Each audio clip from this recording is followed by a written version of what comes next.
Olá, meu nome é Jorge Guerra Pires. Eu sou doutor em Engenharia da Informação, focado em Bioinformática. Ultimamente, eu tenho escrito vários livros. Eu decidi dedicar parte desses livros ao conceito de divulgação científica. Então, neste podcast, você vai ver vários episódios sobre assuntos bem variados. Esses assuntos envolvem política, religião, e todos eles tentam trazer a ciência para um público geral. Meu desafio é transformar aquilo que é acadêmico em algo popular. Por isso, em um dos projetos relacionados, eu chamo de Ciência Popular, que é o nome do site que está conectado a esse podcast. E outros vários projetos como no YouTube. Então, você é convidado a compartilhar, a deixar as pessoas saberem desse projeto e que possamos alcançar um número máximo de pessoas. Então, boa experiência e bom aprendizado. Muita gente olha para a Bíblia buscando orientação moral, talvez conforto espiritual, né? Um sentido para a vida. Mas tem uma pergunta que talvez não seja tão comum assim. Será que a Bíblia, além disso tudo, é também um livro científico? É essa questão, assim, bem provocadora que a gente vai investigar hoje. Vamos explorar as ideias do Jorge Pires. Ele é um pesquisador independente e o interessante é que ele tem um doutorado em Engenharia da Informação e dedicou um livro inteiro para analisar justamente isso. Para nossa conversa aqui, a gente vai se basear em uns trechos de entrevistas, de apresentações do próprio Jorge Pires. Nesses materiais, ele detalha bem os argumentos do livro dele, que se chama Seria a Bíblia um livro científico, e ele expõe a perspectiva crítica dele, bem direta mesmo, sobre essa intersecção ou talvez colisão entre religião e ciência. Exatamente. E olha, a nossa tarefa aqui não é nem concordar nem discordar, tá? É mais destrinchar o raciocínio do Pires. A gente quer entender por que ele chega à conclusão de que a Bíblia é incompatível com o método científico, com as descobertas mais modernas, e também como ele amarra essa análise com os debates atuais que a gente vê muito por aí, né? Às vezes bem acalorados na sociedade brasileira. Vamos, assim, mergulhar nos pontos que ele acha mais afiados e naqueles momentos que ele aponta como, tipo, reveladores. Legal.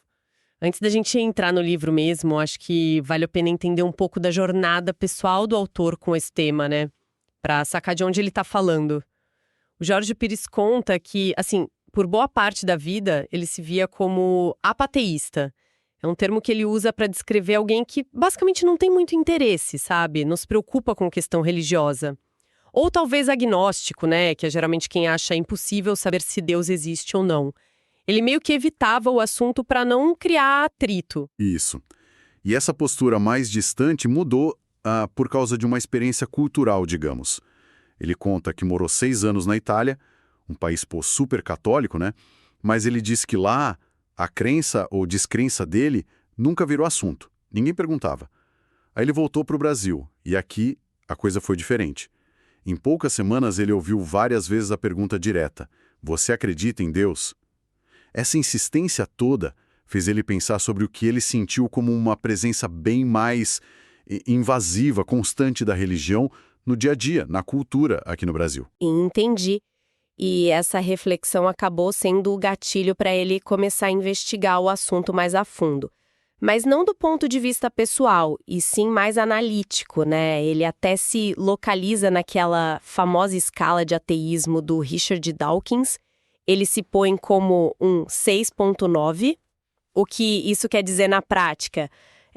Basicamente, ele não fecha a porta 100% para a possibilidade teórica de alguma divindade, um criador.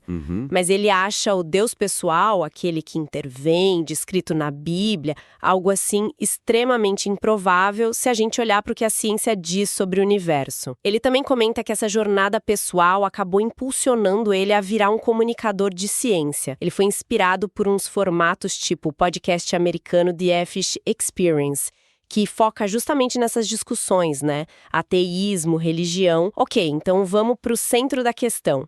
O livro e a pergunta principal: seria a Bíblia um livro científico?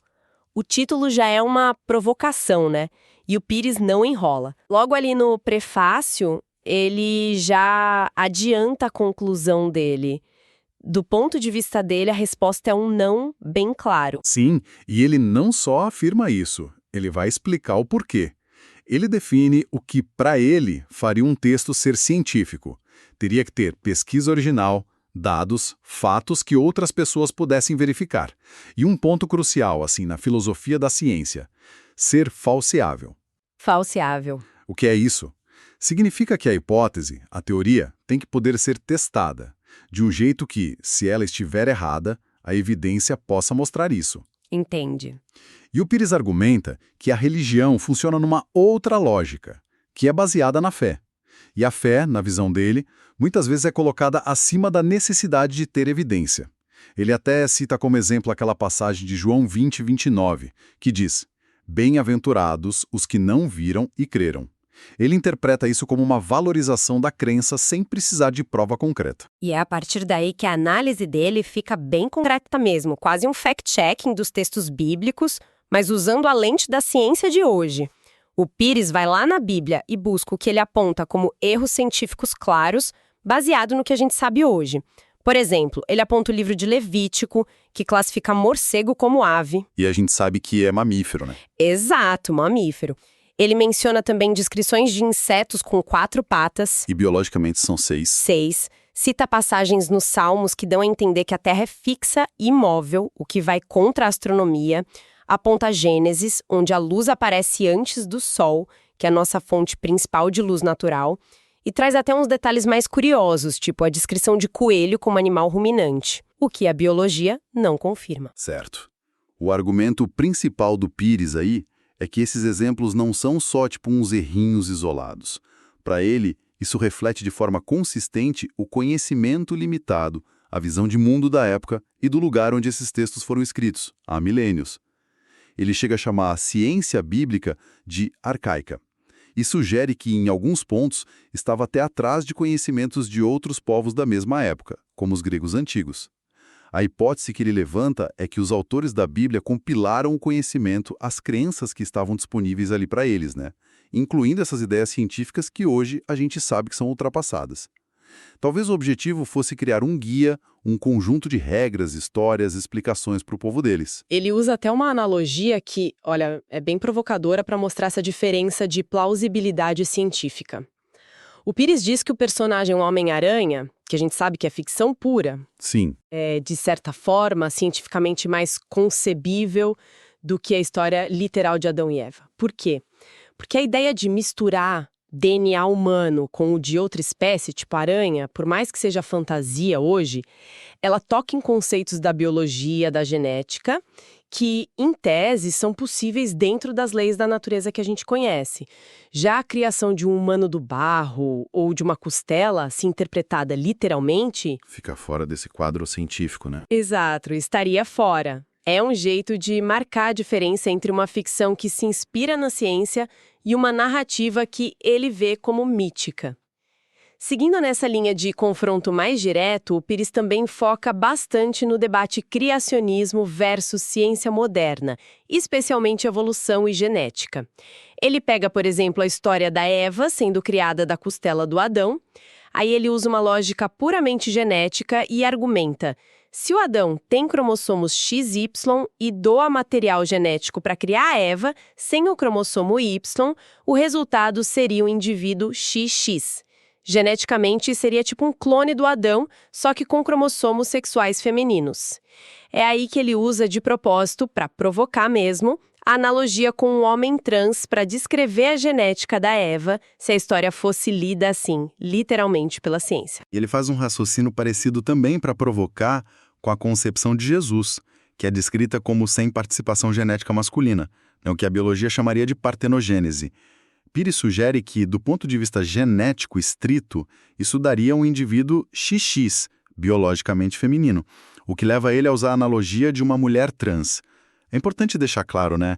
O objetivo do Pires com essas analogias não é falar sobre identidade de gênero, é usar a lógica da genética moderna para tensionar, para questionar a interpretação literal dessas narrativas bíblicas de criação. Entendi. Ele também parte para desmontar a história da Arca de Noé usando argumentos de logística e biologia. Primeiro, a escala da coisa. Como é que você coloca representantes de milhões de espécies que a gente conhece, animais, insetos, até micro-organismos, num barco só? Com comida, água para todo mundo por tanto tempo. Ele acha isso logisticamente impossível. E ele já antecipa aquele contra-argumento que sempre aparece, né? Que o Noé não levou espécies, mas sim tipos básicos de animais, os kinds. Só que o Pires refuta isso usando a teoria da evolução. Mesmo que o Noé tivesse levado só esses tipos básicos, a diversificação para gerar a variedade imensa de espécies que a gente tem hoje ia precisar de muito mais tempo do que os, 2.000 anos que o Pires calcula desde o dilúvio, segundo as cronologias literais da Bíblia. A evolução simplesmente não funciona rápido assim para criar tanta biodiversidade a partir de tão poucos ancestrais em tão pouco tempo. Não bate, né? Saindo um pouco dessas histórias de origem e indo para o dia a dia, o Pires também analisa como a fé interpreta eventos comuns, especialmente aquela ideia de que tudo acontece segundo os planos de Deus. Ele nota como, muitas vezes, quando acontece algo inesperado, tipo um diagnóstico médico que estava errado, O que a estatística chama de erro tipo 1, né? Um alarme falso. Ou tipo 2, quando não detecta algo real. isso, ou então uma recuperação de saúde que parecia improvável. Muita gente atribui o resultado direto a uma intervenção divina, né? E a contraposição do Pires vem da área dele, da estatística, da teoria de sistemas complexos que ele estudou no doutorado. Ele ressalta a natureza estocástica, ou seja, que tem um elemento importante de acaso, de probabilidade, de indeterminação em muitos fenômenos do mundo, especialmente em sistemas biológicos, sociais. Modelar esses sistemas, como ele fez na pesquisa dele, mostra que resultados inesperados, coincidências, eventos que parecem milagrosos, podem surgir naturalmente, das interações complexas, das probabilidades. Sempre se dá a chamar um plano sobrenatural para explicar. Atribuir tudo a um plano divino, na visão dele, é meio que ignorar o papel fundamental do acaso, da probabilidade, da complexidade que existe no funcionamento do universo. E como a gente falou lá no começo, o Pires não deixa essa discussão só na teoria ou na análise do texto bíblico. Ele conecta esses argumentos diretamente com as tensões que a gente vê na sociedade brasileira hoje. Ele conta que soube de casos concretos que o deixaram preocupado, tipo um professor de biologia que foi denunciado na polícia por uma mãe de aluno. Por quê? Simplesmente por ensinar a teoria da evolução de Darwin na aula, que está no currículo. Nossa! E esse relato se junta com uma experiência pessoal que ele teve. Ele se ofereceu para dar uma palestra sobre Darwin na escola onde ele mesmo estudou. E ele percebeu uma hesitação muito grande de alguns professores. O medo, segundo ele, era a possível reação negativa dos pais religiosos. Para Pires, esses casos são sintomas de uma fragilidade do secularismo no Brasil. Ou seja, do princípio da laicidade do Estado. E ele cita também a nomeação de ministros para cargos altos no governo usando critério religioso explícito. Aquela história famosa de buscar um nome terrivelmente evangélico para o STF. E o Pires também analisa o crescimento bem visível da influência política de grupos evangélicos no Brasil. Isso fica claro com as bancadas no Congresso, né? A bancada evangélica e agora uma bancada cristã mais ampla. Ele interpreta esse movimento como sendo, em parte, uma cópia de estratégias políticas que a gente vê nos Estados Unidos, ligadas ao trumpismo, à direita religiosa americana. Ele menciona especificamente a teologia do domínio, que é uma corrente teológica e política que diz que os cristãos têm o dever de buscar influência e, no limite, controle sobre todas as áreas da sociedade. Governo, educação, mídia, tudo. Pires conecta essa ideologia com os estudos que ele fez sobre o bolsonarismo, que ele enxerga como tendo uma ligação muito forte com o nacionalismo cristão. E como essa dinâmica toda aparece no ambiente acadêmico, que é um meio do próprio Pires?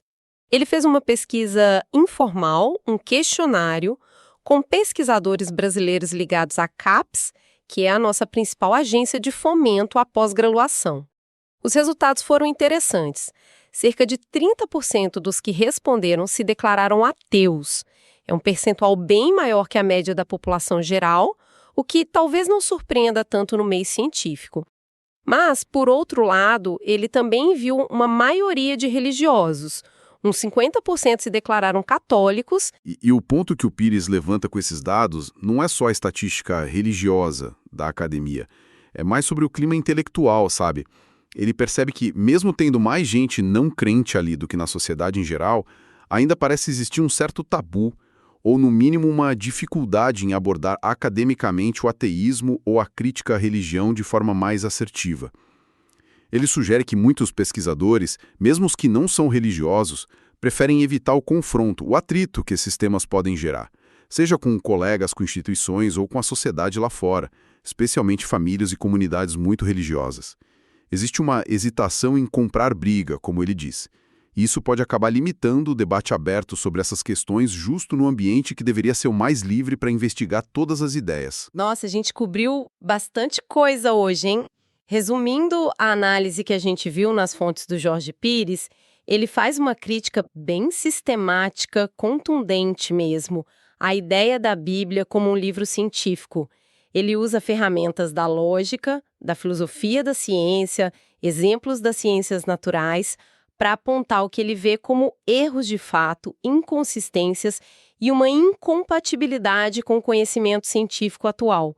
O argumento central é que a abordagem religiosa, por ser baseada na fé, muitas vezes coloca a crença acima da evidência que pode ser verificada. E o que é fundamental, ele não deixa essa análise só no plano das ideias. O Pires conecta essa tensão básica entre a visão científica de mundo e certas leituras literais da religião a conflitos e debates bem concretos, bem atuais na sociedade brasileira, desde o que se ensina de ciências na escola até a questão da laicidade do Estado e a influência crescente de agendas religiosas na política. A perspectiva que ele traz é de um choque real de visões de mundo, com consequências práticas bem importantes para o futuro do país. A análise do Pires, olha, concordando ou não com cada detalhe, com certeza faz a gente pensar.